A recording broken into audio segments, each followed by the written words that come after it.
Welcome to the Main Basketball Rankings podcast. I am your host, basketball data nerd, Lucas McNelly. So it's been a minute since we've had a new podcast, and that's 100% on me, obviously.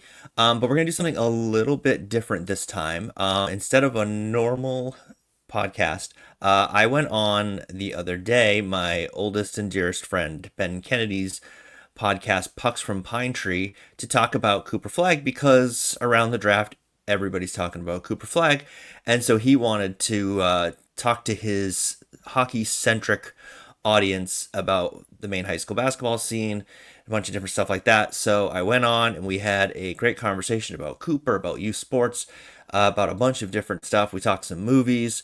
It was a good time. My hair's doing weird things if you're watching the video. So he said, yeah, absolutely. Why don't you just share the conversation with your audience? So that's what we're going to do now. We're going to do a quick little introduction, and then we're going to go to my conversation on Pucks from Pine Tree, or yeah, Pucks from Pine Tree. That's right. And my good friend Ben Kennedy. But first, a little bit, obviously there was the Cooper draft. That was pretty awesome. Five people from that Duke team, I think all five starters drafted in the first round, which is just insane.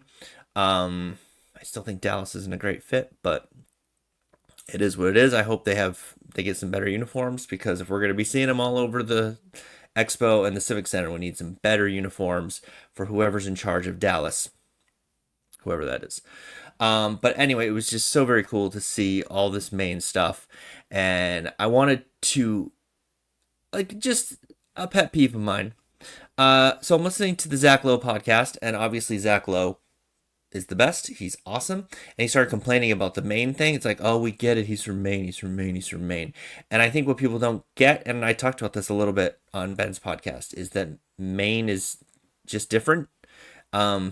It's the community is especially the high school basketball community is so small and so insular, and so much everybody knows everybody. And when you were reading another Ringer writer had an article on the whole Kirk Goldsberry had an article on the Maine connection, and it was just so cool, all the different names. You're like, yeah, I know that guy, I know that guy, I know who that guy is. And yeah, I think what people miss is they go, oh, he's from this small town Newport, it's like 3,500 people, whatever, it's in Maine, whatever.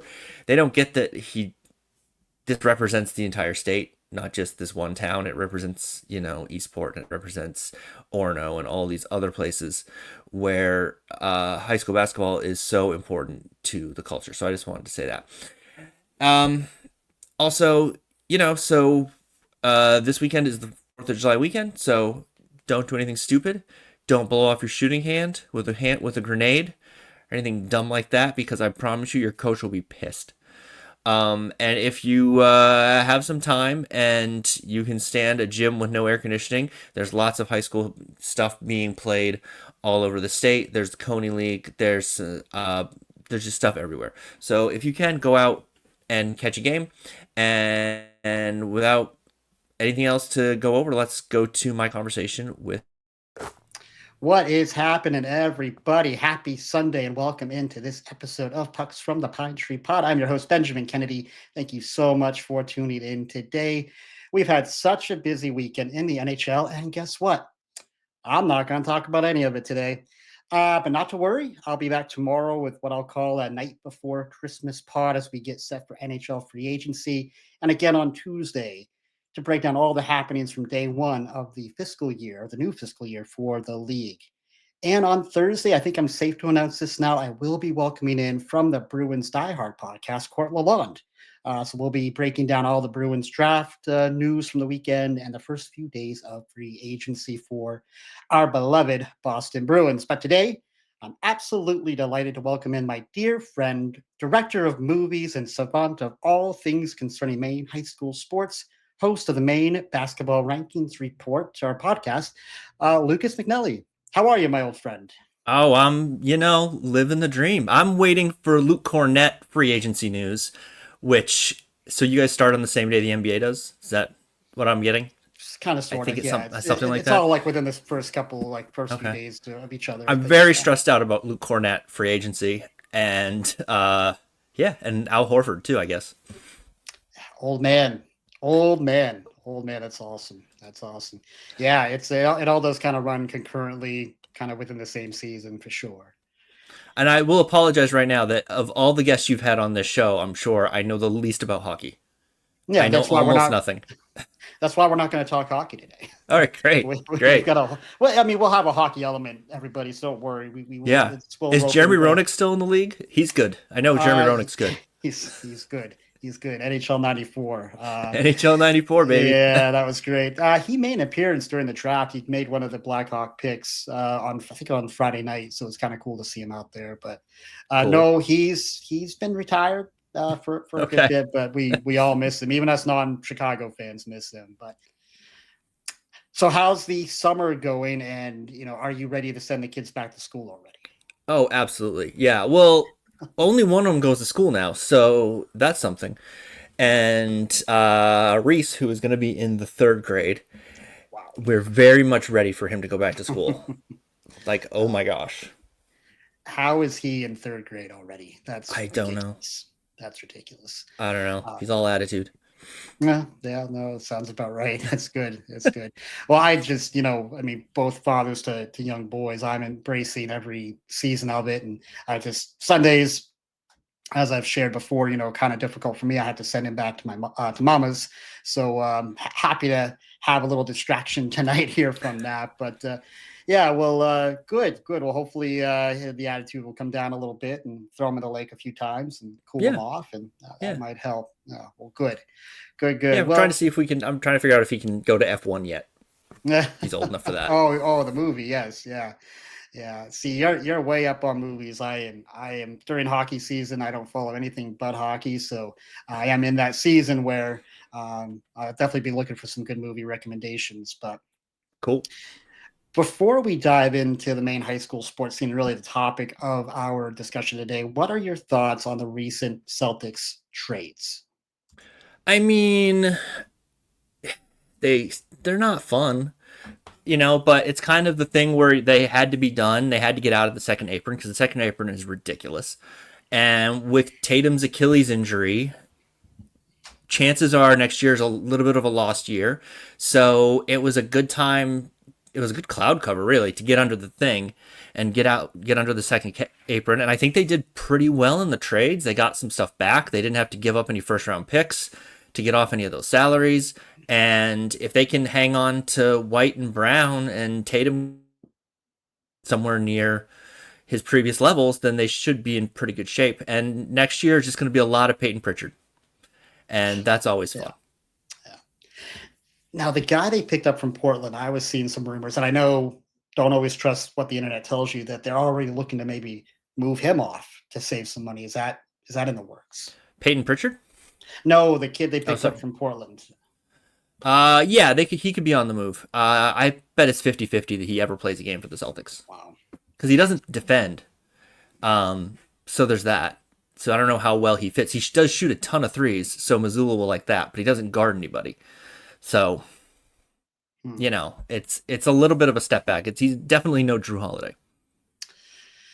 Gotcha, gotcha. Yeah, Holiday is going to be missed. I don't watch a lot of basketball, but the little bit I did watch last year, he just seemed to be a prototypical Celtic. The Mm-hmm. defender. Good offensively, just a good team guy. I know he's older, there's big cap hit on that, so I understand why they move him. But when I saw Yeah, that news first break, I was like, that's got to be a little heavy. and he'd kind of lost a step, so you had to know. Like sort of everyone in Celtic land was like, well, if they're gotta get under this second apron, it's going to be Holiday or Porzingis. Maybe they can keep one of them, but those were the two obvious ones, unless they did something crazy like trade Jalen Brown. Yeah, let's hope they don't do that. He's special, special player for And if sure. they trade Derek White, well, we just riot. So there's that. Well, that'd be fun. That'd be fun. Yeah. Give us something to talk about this summer anyway, He has right? his own Sam Adams commercials. You can't trade him. Like that's like got to be a Massachusetts state law or Yeah, something. yeah, something. There's got to be something written down about that. Once you have an advertisement with Sam Adams, there's no moving on. But Yeah. um, yeah, I mean, it. I had the funny feeling of like, is John Henry running the Celtics? I thought that a couple weeks ago, like all the Oh, trades. I'm that's like, oh cold. boy. Oh, but it's completely accurate. We won't go down that rabbit hole today, but I think my thoughts there. And You're no I'm John a Henry fan, yeah. Now, I don't Yeah, think it's the ownership's fault. Like, what are they going to do? Like, their best players doesn't have his tore his Achilles tendon. Like, he's out for the year. Like, you're not going to contend. You're going to pay all this luxury tax to not contend. yeah. I mean, I get it. Totally get it. Totally get it. Well, good to get a little update just on where the Seas are at right now. And of course, I know, and a lot of your listeners, of course, know you cover high school basketball. Really is your number one here in the state of Maine. But Mm-hmm. what is your second favorite high school sport to cover in Maine, and why? I think it's probably football because it's that. Well, for one, the games don't start at 3 in the afternoon on a Tuesday, Yeah. so that's a little tricky if you have a job to get to those games. And I don't know how these parents get to all of these games and what their bosses think about any of this. But football is probably, you got the Friday night lights and everybody sort of comes out. And, we didn't have that in Waldoboro when we were kids because Madomic didn't have a team, but Madomic has a team now and they're contenders. So it's a lot of fun to go to those games. And if you have a press pass, you can just stand right on the sidelines, which is super fun. And every time there's a hit and someone gets hit out of bounds, you're like, my God, I would break into 1,000 pieces. These kids are so young. How are they getting up? It's awesome, and yeah, it's nice to see high school football really has. I feel like taking a step in Maine too. A lot of other schools, Mm-hmm. like you mentioned, Madomic now with the program, but I feel like it's just more competitive. I don't know if I'm just getting older and they're getting younger, but it just seems like it's a more competitive sport today than it was when we were growing up. There's probably a little bit of that. And then we just, like, did we even pay attention that much? We would just hear, oh, Thornton Academy's good, but Thornton Academy's still good. They're just good in everything. And we would just hear about the big Class A schools down in southern Maine, and we weren't really aware of your Hermans, well, I think Herman didn't have a team then either. But your smaller schools that have teams, like Levitt, not last year but the year before, they were in Class C and they were undoubtedly the best team in the state. Like they went and played big Class A schools like Thornton Academy and whipped them, and it was really like impressive. Yeah, no, it's good. I mean, it's to that point, it's nice to see other schools outside of Thornton Academy or Greeley here where I'm from. We do Mm-hmm. win a lot of things, but it's nice to see other You do win a schools lot of being able to things. step up. Yeah, right. Now to that point, a 10,000-foot macro level view, Lucas. How Mm-hmm. would you describe the health of Maine high school sports today? I know that might be a loaded question, but just curious your thoughts on that. I think it's really healthy, especially basketball. You go to the tournament, and these tournament games are just there's a lot of people at these games for not premier matchups. Your 4-5 game on a quarterfinal at the Augusta Civic Center will be packed. You know, so and then when you have some like a good game where teams are good, like I went this year to Falmouth Wyndham in Falmouth, and that place was packed on a Tuesday night, I think it was in January, and there were a lot of people there because and I think it's easier to follow it than it was in the past because all of these teams stream and the social media aspect of it all and the YouTube of it all. And so it's easier to catch and hear about teams that are good where in previous years you would just be like you would see who's on the TV highlights, and so that's a question of who's close enough that they can drive to that game. And now you hear about a team like Ashland or a team like Madawaska or Herman or Bangor or MDI, schools like that maybe would fly under the radar in the old media ecosystem. Yeah, nice to hear it's healthy. As I mentioned, I'm in the Greeley system here, and just a very vibrant sports scene here with Greeley, Falmouth, Yarmouth, all three of those schools, North Yarmouth Academy, all just so competitive and strong. Of course, resources are not a problem, in some of these towns down here. Do you find the equity around the state is improving, or is it still, those Camden's, Cape Mm-hmm. Elizabeth, Cumberland, Greeley, Falmouth type schools are always going to have an edge. They're always going to have a little bit of an edge, but the most consistently good team in the state is Madomic Valley, and that is not an economic high tide area, there's tides, when Mhm. for clamming, Oh, but no. that's the most consistent program probably in the state. But yeah, you have, Caribou is, I don't think Caribou is at the top of anyone's list of teams that have an advantage, and they just won both gold balls this last year. Penobscot Valley is really good. Valley is really good again because why not? And yeah, I think if you can build your feeder system and you can have a youth program, there's no reason in the world that you can't compete with the big kids and the rich kids. And, as Bill Murray says in Rushmore, take dead aim at the rich kids. So, Yeah. Camden's fine. Camden's going to be really good this year. They might have Mr. Basketball Okay. in Nolan Ames.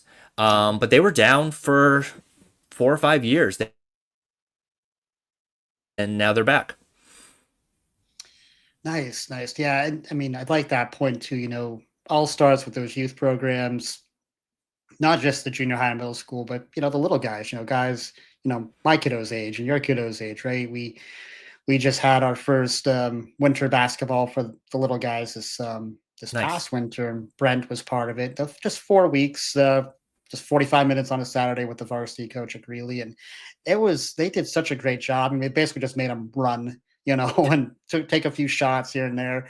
Dribble But the head around. coach. Yeah, the head coach did such a great job. He was just so personable, and all the kids were really engaged in it. And of course, all of us parents are sitting there like, "Oh, you go to sleep good tonight, little guy. I liking this. This is good." But back to the point, it starts there, and I think that's part of why basketball in the state of Maine, from a high school level, has always been pretty strong because those youth programs around the state have been pretty healthy, going back to when you and I were growing up here, right?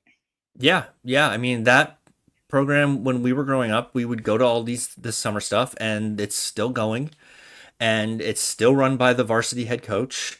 And if you can get that system to be self sufficient, then you're gonna have your ups and downs, but you're gonna be fine over the long term, and you're gonna be in contention for stuff every couple years. And where you have problems is where the parents don't like the coach, and there's all this backfighting, and there's all this drama, and they can't find someone to do the volunteering, and they can't do this, and they don't have coaches for the youth programs and all that. But if you can get the community into it, and it doesn't take a ton, then um, then you're fine. Then your program will be fine, and then it's just about executing on the day. And that's a perfect segue, Lucas, into my next question here, my next kind of topic. Overzealous parents, of course, always a potential problem, right? Throughout youth Yeah, sports, not just basketball, not just here in Maine, but last basketball season, Lucas, you did a fantastic job documenting what appeared to be an uptick in incidents throughout the state at basketball games. First of all, do you feel bad parent behavior is on the rise, or is it just the fact we all have cameras now? And if it is on the rise, what in the world can schools do to curb this trend? I think it's a little bit on the rise, and then I also think it's that we have cameras now on our phones. Because in the '80s and '90s, it was pretty raucous, and it's actually a lot less raucous now in a lot of places. But that just makes the bad parents stand out because you can hear them better. Yeah. And what you'll see in a lot of these incidents where it's an issue is will be like a girls' basketball game that's not close. And so everyone's like, it's like a 30-point game, and everyone's like, okay, let's move this along. Let's get out of here without an injury. Right, And you got right. some idiot screaming bloody murder because he thinks this travel call is going to swing the game or something. And that's where it really becomes an issue. And I just, in terms of documenting it, I think it's really important to show this sort of behavior for a number of reasons. Because one, you get to, and you, so I'll say this. So I would, the first one that I put up, I was at the game and I was in the shot. You can see my hands like in the video. And so people were like, "Oh, you don't realize how bad the refs were. The refs were just so bad." And I was like, "Dude, I was there. The refs were fine. Like, I'm the first guy to tell you if the refs were bad. They were fine."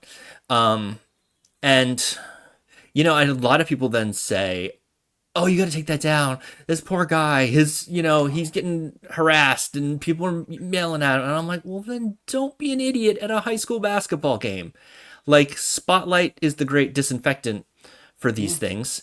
And I had a number of refs during the tournament come up to me and thank me for posting these things because they deal with this stuff all the time. And, no one really tends to believe them.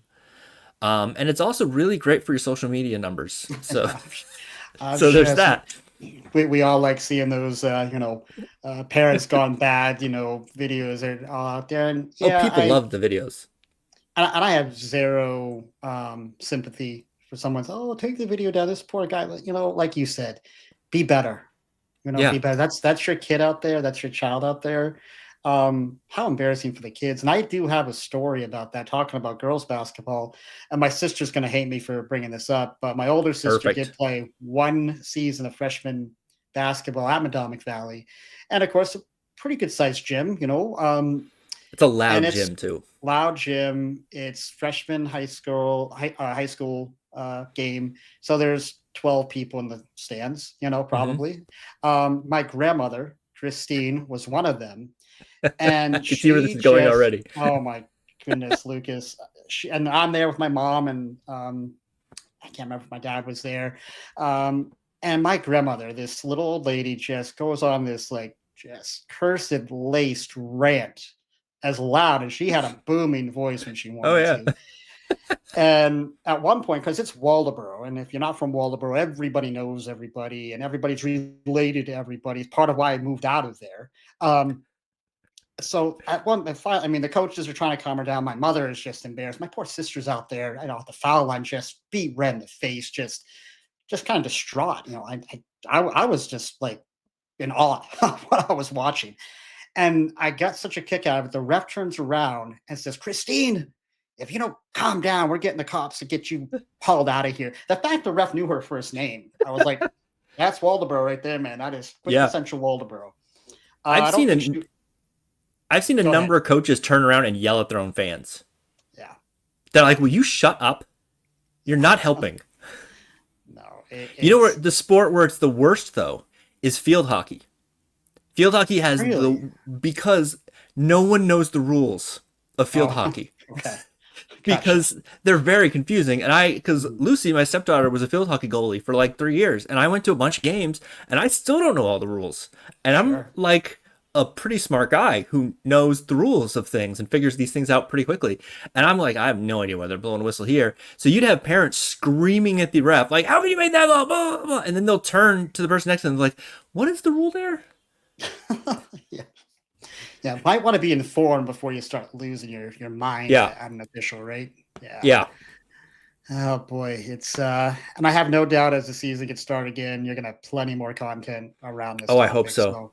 So just be warned, parents out there, Lucas will be on the prowl. He will have his camera going. So I got people um sending me videos all the time. I love it. Love I it. Love it. Love there's a parent gets tossed and my DMs just light up. it. Love it. That's awesome. Well, beyond that problem that we have that may Hmm. not be fixable, if you had one wish and you could fix one thing about Maine high school basketball today, what would that one thing be? My answer always and forever is the shot clock. Okay. We need a shot clock. It's embarrassing that we don't have a shot clock. There's all these games where if you got like a 5 point lead with 2 minutes left, they're just stalling in the tournament, and that's not great for anybody. But if you're like me and you're there all day, oh my gosh, it gets really exhausting, and it's detrimental to play, it's detrimental to development and everything else, and it's so stupid. And all the arguments of people say, "Oh, we can't afford it," are complete nonsense. There's always money for something. You, there's always money for new scoreboards. There's always money. It's not hard to raise money, that amount of money for something like that. You could get a car dealership to sponsor it. There's a million different ways to fix it. But I will say the thing that I can't believe we haven't fixed yet, and this is a national thing, and it's staggering to me that this hasn't been fixed, is I don't know why we don't have a restricted circle in high school basketball. Because it's a can of paint.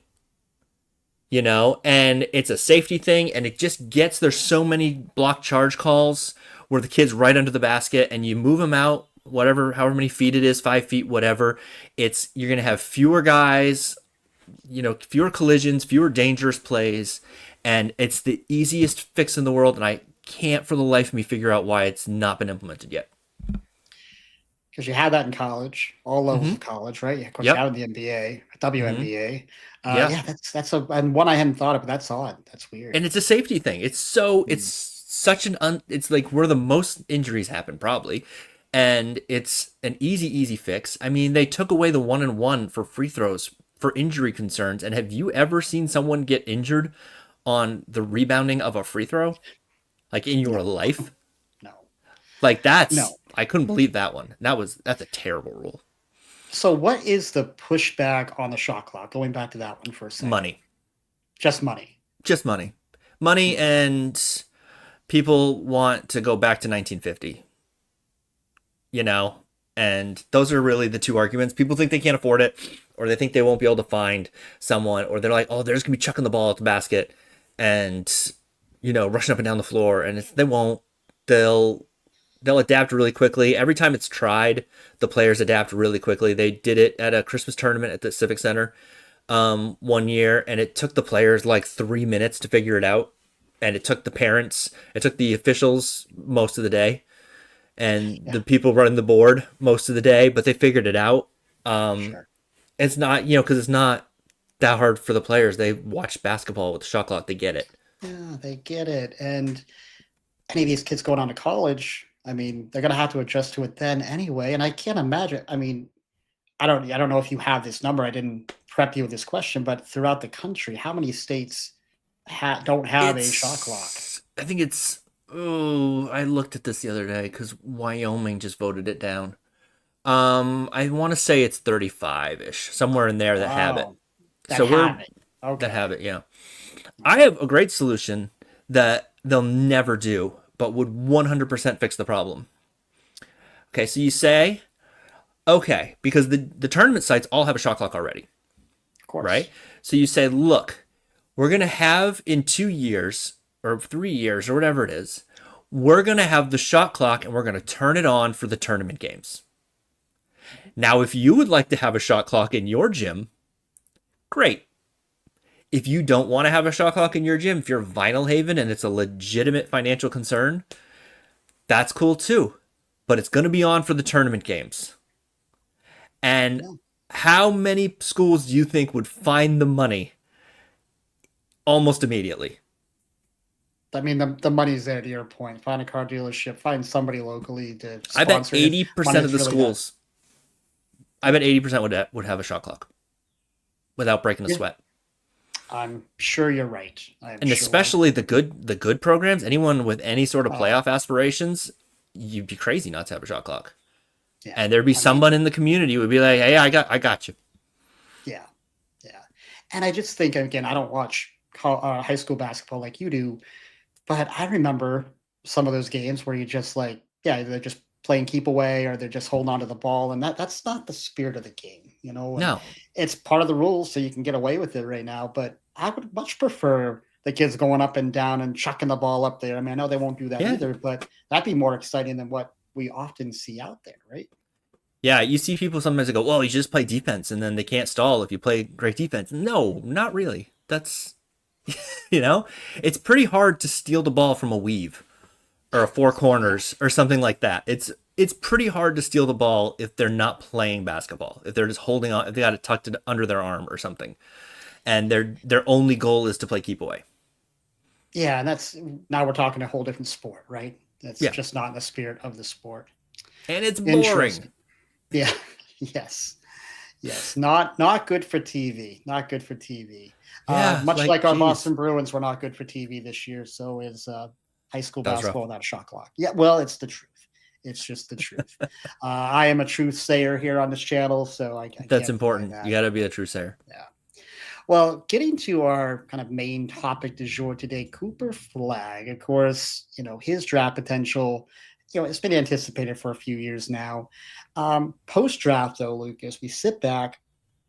Truly, how unlikely was it that a basketball player from Maine not only gets drafted, but also Yeah. goes number one overall? Like, or was it simply just bound to happen at some point? I mean, if you get enough monkeys on typewriters, you're going to get Shakespeare eventually. So I guess Yeah. it had to happen at some point. I figured the first Mainer, because we don't count Jeff Teague. I know he, satisfies the Tim Sample rule, but we don't count him. We don't count Duncan Robinson, who also satisfies the True. the Tim Sample rule. I think since just that was the closest hospital, Maybe. because he was born in York. Uh, I thought the first Mainer to make it to the NBA would be like a Sam Hauser, would be a shooter, probably a white kid, a shooter who went to the G League, worked his way up, and just grinded it out until he got a two-way contract and turned something like that. So for it to be the number one overall pick in the draft and the clear cut no brainer number one overall pick in the draft is a little nuts. I mean, it's crazy. If this is some kid in like city, you'd be like, oh yeah, okay, sure. But for a kid from Newport, and then like a lot of things had to go right for that beyond just Cooper having an insane work ethic and being 6'9" or whatever he is and so athletic. But like the fact that his parents were basketball junkies and that they were friends with Andy Bedard, who you remember as one of Mhm. the greats, and then the fact that they got that somehow that they somehow Scal found out about him and saw him and was impressed and took him under his wing a little bit. That opens a lot of doors, and so it's a little bit of it takes a village sort of a situation, and I think it had to have helped that he had a twin brother playing him one on one, who's a really good basketball player on his own right, and that's a lot different than being a single kid who's just shooting out in the driveway or having older brothers to play against. Having someone who's essentially your equal to go one on one against all the time has to help a lot. And so, I think, but the kid has an insane work ethic. And that's the big thing. Yeah, and a good lesson to, kiddos out there, how do you make it? I mean, yeah, you have to be talented, right? But that work Mm-hmm. ethic is so huge. And I'm gonna put you on the spot here for a second. In 15 years from now, Mm-hmm. what are we saying about Cooper Flag? That's a good question. Hmm. I had a parent come up to me after or before a game last year, and he goes, "This Cooper Flag thing, is there a ceiling to this? Because it sure seems like there should be a ceiling, but he keeps going up." And I go, "I don't know, man." I was skeptical of him at first because I don't trust AAU hype tapes. I just don't. I Sure. think they're stupid. But I think there's no reason to believe that in 15 years he's got at least a championship. He's made some All NBA teams. Um, yeah, I think I don't know if I don't want to say like, oh, he's going to be the MVP, he's the next LeBron or whatever, because that's sort of the 100th percentile of maxing it all out. But I mean, I see no reason to think he's not going to have a really, really good career in the NBA. I don't think he's like going to flame out. I don't think he's Darko, or something like that. Not gonna He's be a going to have Jamarcus Russell or anything like that from no, football. no, no, no. Yeah. He's a legit number one overall pick, and he just he makes everything around him better in a way that it almost doesn't matter what system you have, what other players you have. You can put him in any system and he's going to be fine. And he's going to be additive. If you need him to be the number one scorer, great. If you don't need him to be the number one scorer, great. He has insane defense instincts. He's just really, really, really good basketball player. Yeah, and you saw that a little bit at Duke last year, right? Or maybe a Mm-hmm. lot of it, where he could be kind of that Swiss Army knife. He could be whatever the team needed him to be that night. I mean, a couple games, again, didn't watch a lot, but the few games I did watch, because it does take a kid from Maine to make me watch college basketball now, by the way, truth be Okay, told. But that's fair. um, it was impressive to see. Like, there were times where when it wasn't shooting, but he was doing everything else on the court. And then I watched a couple other Mhm. games where he was lighting it up for 30 points or whatever. And so I think that definitely translates to the NBA for sure. Um, just hope he can survive Kyrie Irving, right? That's my big worry is that Yeah. Ooh. Kyrie's going to introduce him to something and Oh, he's going to be baby. on some sort of vision quest Oh, and God. going to miss half the season because he's on a vision Oh, quest of boy. some kind. Crazy, That crazy, crazy, crazy. Yeah, Of so course, I could tell you the story the first yeah, time I saw him because yeah. I that was the year his year at Nokomis was the year I took off because I was trying to get a movie made. I shouldn't have, I probably didn't need to do that. But anyway, so I came Mhm. back for the tournament and I was sitting kind of about where the angle you can see behind me. And he's playing Coney in the semifinals. And I hadn't seen him yet, and I'm still like skeptical. I'm like, oh, how good could he really be? Because people love to hype up the AAU stuff, and AAU can be hot garbage sometimes. I forget what Andy Bedard called it in the Ringer article, like trash basketball or something like that. So he's defending, and Coney's really good that year, and they can really light it up. It was a TJ Maine's team, and they just ran up and down the floor and shot a ton of threes. And it was kind of a little bit like the Pacers, a little bit.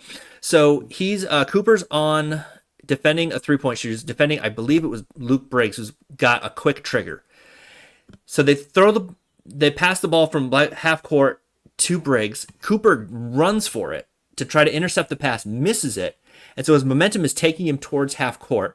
Briggs catches, shoots, and Cooper manages to stop, turn around, and block the shot. Wow. And I just went, oh, okay. I get it now. That's Different. nuts.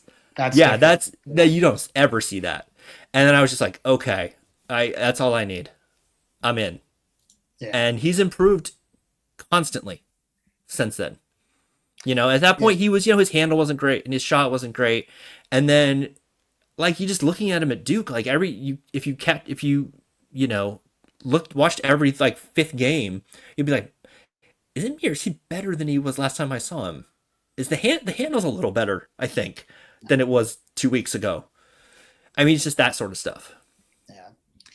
It's funny. You can tell when a player is transcending beyond sports. My mom and my stepdad's a Flag. My mom's last name is now Flag, and I used to deal with this as a Kennedy, of course, all the time. Oh, related to JFK, blah blah blah. If you ever meet me in person, don't ever ask me if I'm related to JFK. I'm Especially not. not RFK, not RFK Jr. for sure. Not none of them. Man, the whole different. Actually, there were two Kennedy families in Waldoboro. We were not related. So, but going back to the point here, you can tell when a player has transcended sports. When my parents are at the local Hannaford getting asked, "Oh, are you related to that Cooper character?" And it's like, oh God, people, no, Now no. they've got 15 more years of that now. Oh yes, Well, I'm because prepared. I'm everybody in preparing them. Maine knows each other, so Yes, which is yes. not untrue. It's really not. It's really not. I've got all kinds of other stories I could talk about that in my travels, but that's we'll say that I for got another one. day.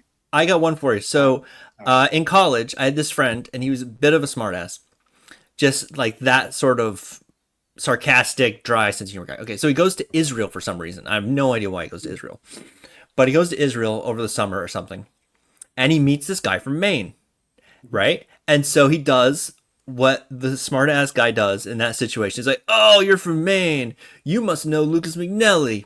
And the guy goes, "Yeah, yeah, I do, because you know who that was? It was Mike Robertson." That's hilarious. That's hilarious. Yeah, high school student that we both went to high school with. For those who don't know, but yeah, And there's so many of that's those funny. stories. Yeah, I've got a really bizarre story that I don't know if I should tell it or not. You know what? Screw it. I'm going to tell it. Do it. I've got the scarlet letter of having two divorces, so I got the punch card now at divorce court, which is great. But Do you my get a first, sandwich for the third one? Like, what's the prize I at the end of that tunnel? hope I never find out. Okay, hope I never find out. But my first ex-wife, I won't mention her name, but we were married for a few years. I lived up in the Belfast area, but we're on date number two or date number three, something like that. We had we had already had some time together, let's say, fill in the blanks. And we're driving from her apartment in Belfast to my house in Rockland, or my apartment in Rockland. And we go by this law office, this Cloutier law office. And as we're driving by, she's like, "Oh, my Uncle Joe, that's his law office." I look and I'm like, and I slowly pull the car over to the curb and I say, "Well, that's funny." I said, "My cousin Chad Cloutier, he works with his Uncle Joe in that same office." Yee. She goes white, I go white, and we both get on the phones with our mothers. Come to find out, we were fine. It was different sides of the family, but her mom has like a connection between her mom and my cousin's dad's side of the family, so no blood relation for sure. We definitely vetted that out. But when I say that's why I moved out of the mid coast area down here, that's why, like, I was that close to having that That's nightmare scenario. But yeah, that that's is Maine dangerous. for you, man. That is Maine. Maybe I shouldn't have shared that. Maybe I'll regret that. But Eh, it was just it was a very scary 10 minutes. Let's put it that way. yeah. Yeah. Anyways, moving on. How can we segue from that? But pro athletes coming out of Maine, Lucas, right? We've had a Hmm. number of them already. WNBA has been represented, of course. Major League Baseball, Billy Swift, of course, being maybe the most famous name. NHL, of course, this channel's main content. Garnet Hathaway from Kenny Bunk, Oliver Wallstrom here from this area, North Yarmouth area. Brian Dumoulin from Biddeford, a couple times name on the cup. And now, of course, Carter Amico, drafted yesterday from Westbrook, just drafted 38th overall by Phillies. A very high pick there for him. So congrats to him. Um, and I know we have, Samuelson, former Olympian from Maine as well. With all Joni. that said, yeah, I mean, with all that said, is it too easy to say at this point that Cooper's just going to be the best ever pro athlete coming out of the state of Maine? The problem is, so he's not yet. And a lot of people like to go, "Oh, he's the best ever," and it's like, oh, Very, yeah, but very like, hyperbole, yeah. Right. I mean, like you could make the argument for best basketball player ever. Mhm. Some people will argue back at you, Cindy Blodgett, because Cindy Blodgett was, Oh, yeah. as one person said, Steph Curry is Cindy Blodgett on a national scale. Mm. Cindy Blodgett was awesome, And I'm going to and stop you. Isn't there a woman that plays for the Seattle WNBA yeah, team who's Mackenzie from Holmes, Mackenzie? Yes. she had a fantastic career. So he's going to pass both of them if unless Kyrie leads him out into the wilderness and they get lost. Yeah. Um, Looking for the but edge of the flat Earth. yeah, Yeah. exactly. But you could make an argument that Joan Benoit Samuelson is the greatest women's marathoner of all time. Mm. So that's a pretty high bar. And Billy Swift had a pretty good career. He did. So he's going to have to do some stuff to, to pass a Billy Swift or maybe some of these hockey guys and certainly Joni.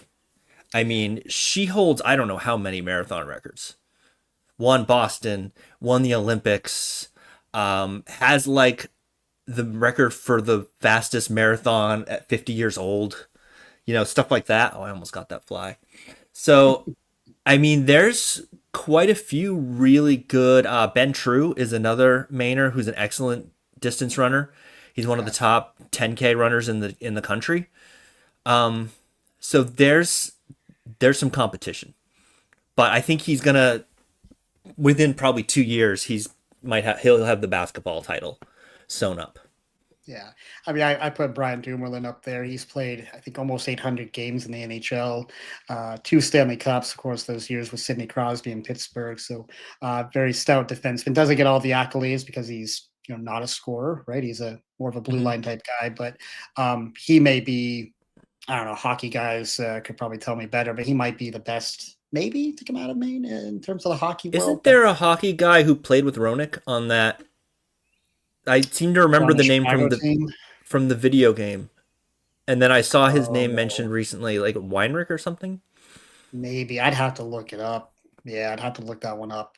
No, I can't think of it off the top of my head. I think you're right, but I cannot recall it right now. But interesting. Yeah, it's going to be a lot of fun to watch Cooper. And as you mentioned earlier, of course, we have Ace, who's going to Hmm. Orono next Yep. year. I How think they're very significant will excited.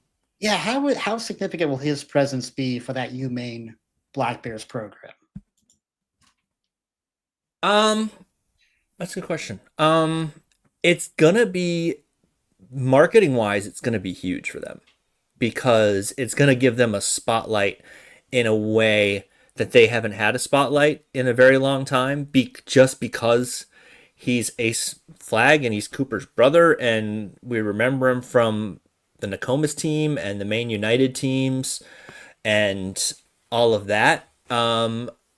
How much he'll play, I don't know.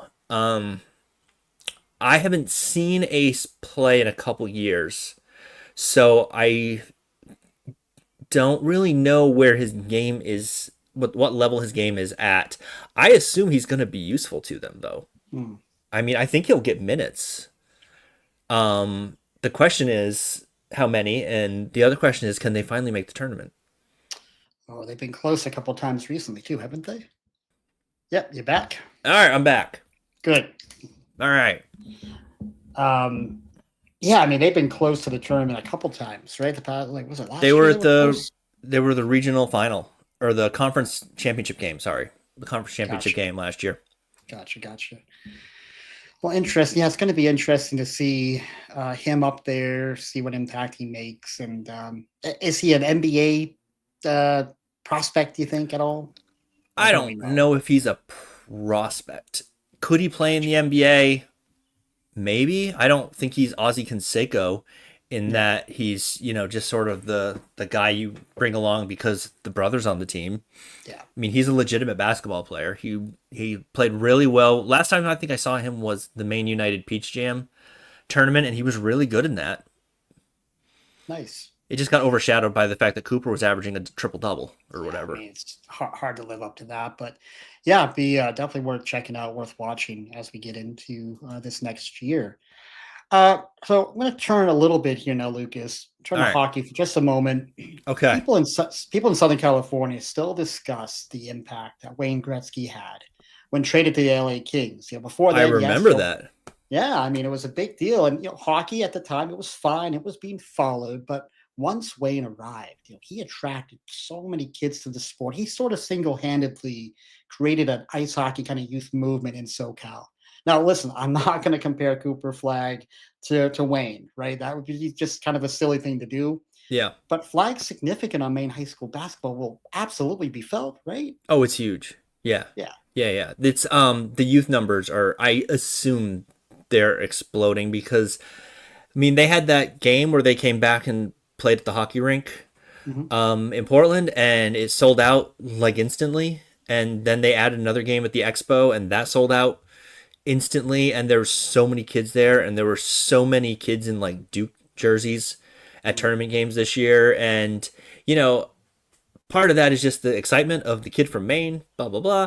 But also a lot of it is that Cooper keeps coming back and doing Yes. stuff for the kids and things like that. And he came back for his high school graduation, quote unquote. That would have been his high school graduation and stuff like that. And so it seems like, and I don't want to speak for him, but it seems like he intends to stay active in the state.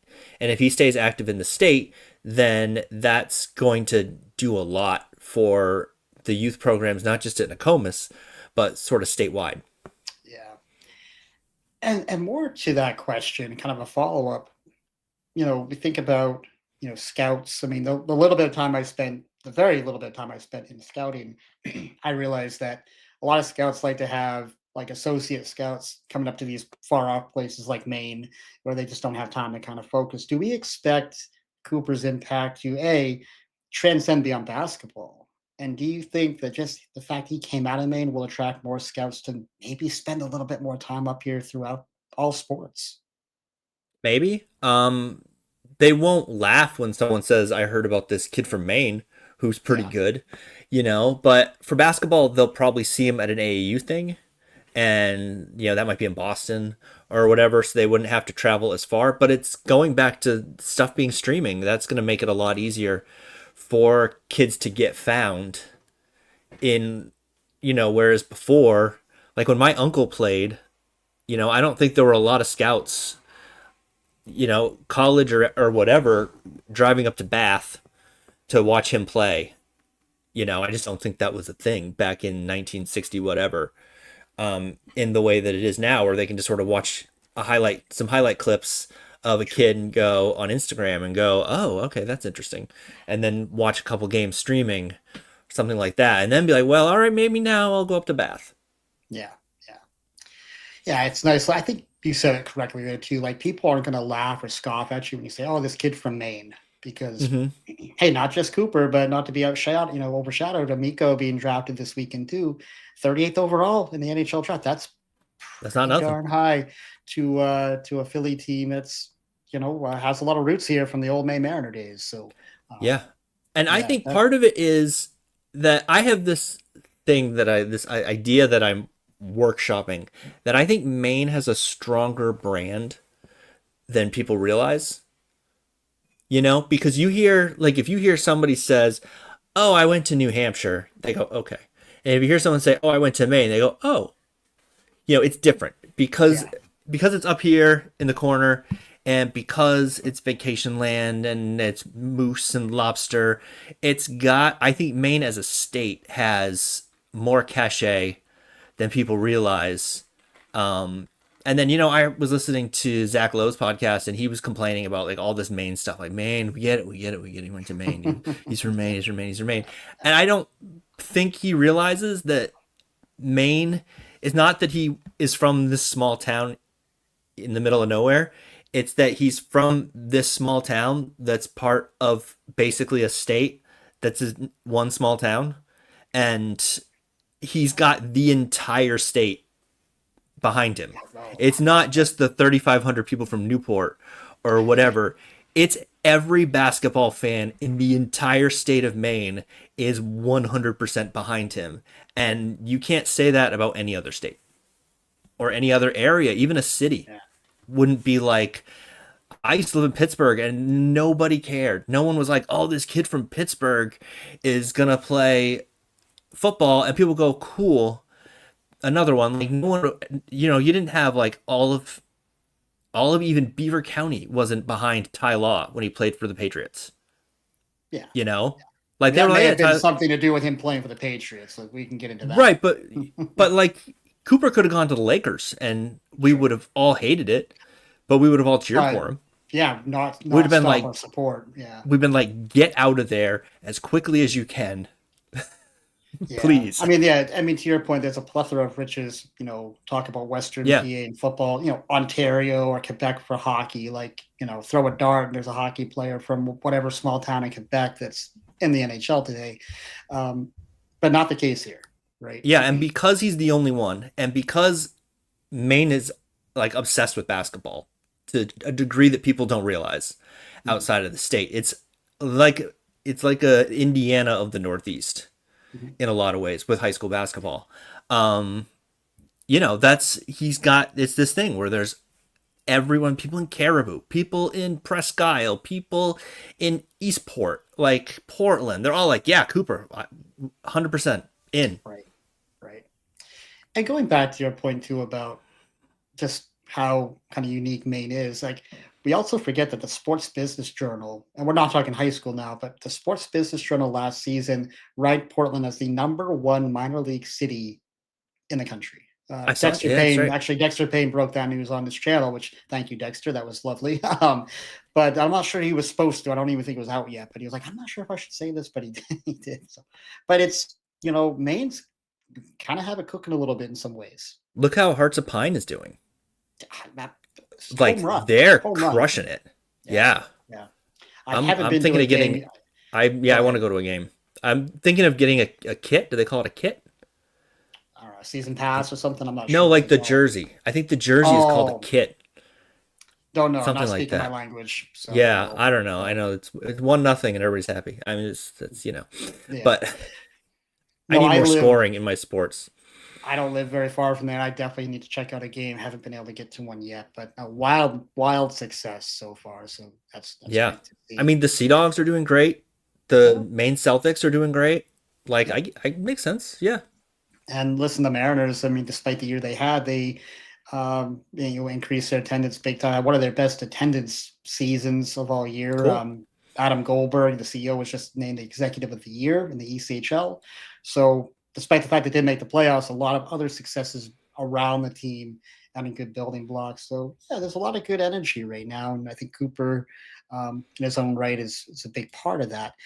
Now, of course, we're in the summertime, Lucas, but Mm-hmm. not very far away from the 25-26 high school sports season No. coming. And we're not just talking basketball, but can you tell us which student athletes we should be keeping an eye on? Are there any next Cooper Flag, types on the horizon? Okay, so there's this kid in Madawaska.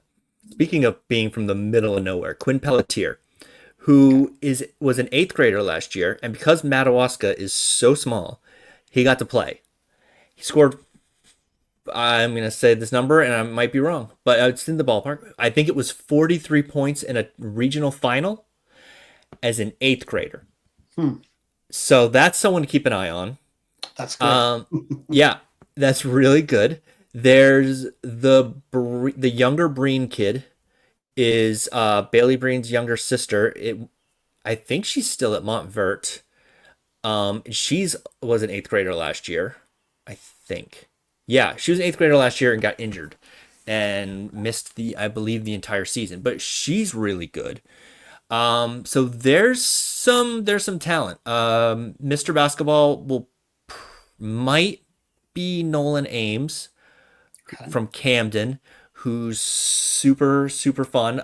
There's a couple of kids from Wyndham who will be in the mix for that, and then we'll sort it all. Sure. As Maddie Provost is a really good senior this year, coming up senior for Lawrence. She's been one of the best players in the state for the last couple of years and got knocked out of the tournament the last 2 years, but won the gold ball her freshman year. So there's quite a lot of talent. The women's basketball seems to produce more high level than the men for some reason. Mackenzie Holmes didn't even win Miss Basketball. True. I mean, that's just how good because Anna DeWolf won it deservedly, and Anna DeWolf, they were both unbelievable, and they both had really good college careers. Would you say that what you just said about the women's side tends to produce a little bit more high-end talent? Does it have anything to do with the long-term success of the UMaine women's program and I Cindy can't Blodgett? hurt. Yeah, it can't hurt. That's probably a factor. Yeah, I would think that's probably a factor. I mean, it might be football might be a factor. I don't just because There's no football for there's women's. no Yeah. football for women. Yeah. So there's fewer competing there's not fewer competing sports, but there's also like hockey's not as big No, for yeah, not yet. women. So and the sort of the competing sport for the winter season is cheerleading and Mhm. you know, you can say what you want about that. Well, they're Um athletes. Yeah, yeah, it's just you're not gonna lose your best basketball player. You're not likely to correct. lose your best basketball player to Correct. cheerleading, whereas you might lose your best basketball player, men's basketball player to football. They might or to soccer or to something, Yeah. where they want to focus on that full all the I way. Yeah, it's funny. I think there was a kid, I can't remember his name, just got drafted yesterday. I think it was by the Penguins. And I think he was a high school quarterback as well. And I had a really Hmm. good quarterback season. And so I forgive me if I'm wrong. I can't remember the kid's name. I think it was Pittsburgh. But of course, all the jokes about, oh, maybe the Steelers will siphon him off and Yeah, he can step in for Aaron Rodgers if it doesn't go well next year, right? I don't know. yeah, they might need him. Yeah, we'll see. We'll see. We'll save the Steeler jokes for later. But well, good, good. Now, of course, we are sadly, hockey is over for me, and I'm looking for some things to do now. There'll be plenty of Sure. hockey to talk about, but you are, of course, independent film director, way into the movie scene. Can you give me a few good recommendations to get me through this summer? Because as much as I love watching baseball, and my Yeah. Blue Jays just took it to the Red Sox today, I'm happy to see that. But I need a few good movie recommendations. What do you All got? right. Okay, so I saw two in the theater this weekend. Because Okay. I'm getting cause now my kid's old enough. So I wasn't going to the movies for a while because I had a young kid, and then COVID, and you get out of the habit. And so I'm trying to get back in the habit. of going to see things in the theater, which is not to say I wasn't watching movies. I was watching like 600 movies a year, something like that. So I saw F1 last night, Okay. which is the Brad Pitt race car movie, and it's basically Cars live Mm, action, but the driving scenes are really cool, and Brad Pitt's an old feisty, salty race car driver who knows all the tricks, bends all the rules and stuff like that. So that's fun. It's predictable, but it's super fun. 28 years later okay. is pretty fun. It's a bit crazy. Um, Sure. but I was at 28 years later, and the opening scene is this Teletubbies thing, which is the most horrifying thing in the movie. This Oh, just footage from the Teletubbies, and you're like, oh my gosh, we let children watch this? This is awful. And then and then the zombies show up, which is not a spoiler because it's a zombie zombie. movie. It's zombie movie. Yeah. And these two old ladies next to me start talking to each other, and they lean over to me. They go, "What movie are we watching?" I go, Oh "This is no. Oh 28 no. years later." She's like, "Oh no, they were in the wrong movie. Wrong theater. They they thought they were seeing F1, so they were Oh boy. very confused." But those are both pretty good. If you can still find Sinners in a theater, Sinners is really good. Okay. And I All say right. this as someone who has not liked a single movie that director has made. I am the person who at Sundance said Fruitvale is garbage. And I really, really liked Sinners. It's like a vampire movie. It's like a old, like set in the 30s, I think. Vampire movie down south. The music's amazing. Great. And then what else did I see? The Phoenician Scheme, the new Wes Anderson, Oh yes. How was that? it's quite good. Good. I think it's his best since well, let's not say best. Let's say it's the one I enjoyed the most since Moonrise Kingdom. Okay. And he's the one that did Royal Tenenbaums, Yep. correct? Yep. Yeah. And Benicio del Toro is awesome in it. He's just like Naturally. Yeah, he's amazing he's anyway. he's great in it. Michael Cera is so funny in it. Um Nice. so that's definitely worth it. And then there's a new Paul Thomas Anderson movie coming out called One Battle After Another that looks awesome. That also has Benicio del Toro and has DiCaprio. And the new or the last Mission Impossible, I think, is still in theaters. So here's my pitch to you: is that the first hour is terrible. Okay. It's like I am sitting there watching it, going, I think this is a rough cut of the film. Like this is Oh a no. mess.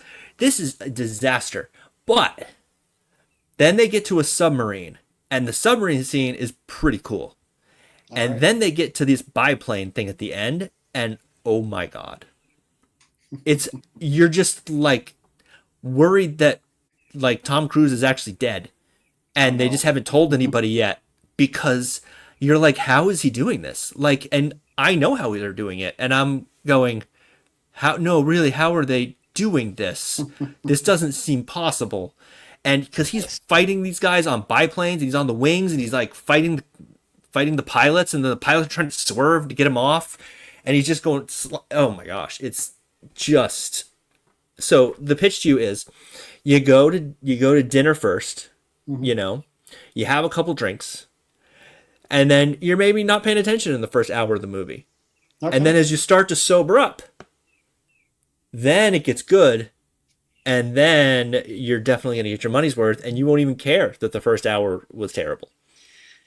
All right. That's a good way to sell it. Okay. Yeah, All but I right. would definitely see that in the theater because you want the big screen. Sure. If you, Sure. I would, I mean, it might. I don't know if it's still on. It's probably not still in IMAX, but Yeah, I don't know. you want the big screen because it's really staggering All how right. good that sequence is. Okay. We've got some good movie recommendations there. I'll add those to my list as, yeah, we've got a. And then the other pitch I would say Mhm. is a good thing to do is if you know any independent filmmakers and I they have a don't movie, know any. right? Yeah, and they have a movie on One. I Tubi. know one. I know one. Yeah, Tubi pays pretty well for Okay. you turn it on and then you go to the store. You go to work. You go do something else and just let it play. Let the ads play, let it play, and then do the same thing like some other time. And you don't have to watch the movie. The independent filmmaker doesn't care generally. So you just do that, and then they make a little bit of money, and your cat has something to watch. And what was the name of that movie? Because you cut out a little bit just then. Oh, the name of my movie is Upcountry, which you can find on Tubi. On Um, Tube. Oh, oh, I see. Yes, yeah, you're talking Tubi about is that. the Okay. platform that's free, and it's Gotcha. all ad supported. And so what you Okay. do is you just find someone's movie on Tubi, you just let it play, and you go to the store Gotcha. Yeah. because who cares? Well, And just let the Upcountry is ads. worth. Well, Upcountry is worth checking out. For those of you who don't know, Thank you. Lucas is a independent filmmaker. You've done what, three I'm full on length? my third feature. I'm editing my third feature, finishing Yes, the edit, yes. trying to finish the edit. I've been lucky enough to see the rough cut, which was quite good. It left me Thank wanting you. more. So yeah, I can't wait to see that out there. And before we let you go, Lucas, of course, please let the good people know where they can find you and find all the great work that you're doing out there. Yeah, it's mainbasketballrankings.com is the website, and it will rank for you every high school basketball team in the state of Maine, and then you can be mad about that. And it will also predict every game in the high school basketball season at roughly an 80% success rate.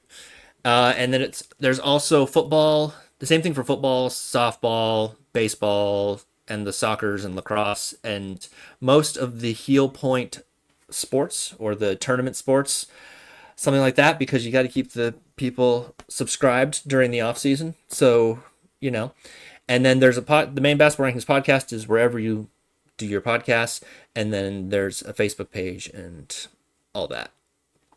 Awesome. Awesome. Well, go check all that stuff out, guys. Go give him a follow, especially if you are a fan of high school sports, high school basketball in the state. Absolutely worth checking him out.